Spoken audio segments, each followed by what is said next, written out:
సహోదర సహోదరులకు యేసుక్రీస్తు నామములో శుభాభివందనం తెలియజేస్తున్నాం.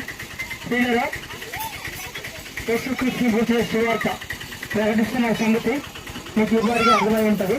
ఎందుకంటే మనం అందరము ప్రభువుని ఎదురుగాలం కనుక మీకు తెలిసే ఉంటుంది. అయితే ప్రభువుని ఎదురు వారికి సువార్త చెప్పనవసరం లేదు, కానీ సువార్త బదులుగా ఆత్మ జీవితం యొక్క మేల్కొలకు మీ జ్ఞాపకం చేసి వివరించాలని కోరుతున్నాం. అదేమనగా యేసుక్రీస్తు వారు ఈ విధంగా పలుకుతూ వచ్చారు. ప్రయాసపడి భావం వేస్తున్న సమస్య పడినారా నా వద్దకు రండి, నేను మీకు విశ్రాంతిని కలుగజేస్తుంది అంటారు. ప్రయాసపడి భావం వేస్తున్న సమస్య వెళ్ళారా నా వద్దకు రండి, నేను మీకు విశ్రాంతిని కలుగజేస్తుంది అని అంటారు. ఇదే దేవుడు చెప్పుకున్న రీతిగా మనం ఎంతో ప్రయాసపడుతున్నాం.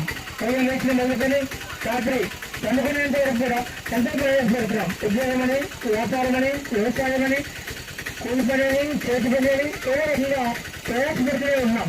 అయితే ప్రయాసపడిన ఆ జీవితాలు అదే ప్రయాసపడిన మనము మన విశ్రాంతి లేక, నెమ్మది లేక, సంతోషం లేక జీవిస్తూ ఉన్నాం. ఎందుకు అంటే మనలో పాపం ఉంది కనుక. మనలో పాపం ఉంది కనుక మనం ఏం చేస్తున్నామంటే ప్రయాసపడుతున్నా కానీ ప్రవర్తన కూడా నెమ్మది లేకుండా పోతున్నాం. ప్రయాసపడుతున్నా కానీ విశ్రాంతి లేకుండా పోతున్నాం. నేను నా శాంతిని కనుగొంచాలని చెప్తున్నాను. ఇంట్లో ప్రయాసపడుతున్నా కానీ శాంతి లేకుండా పోతుంది. ఎందుకంటే కారణం అంటే మన జీవితంలో ఆత్మ ఉంది. మరి ముఖ్యంగా దేవుని మనము మన జీవితంలో నిర్లక్ష్యం ఉంది.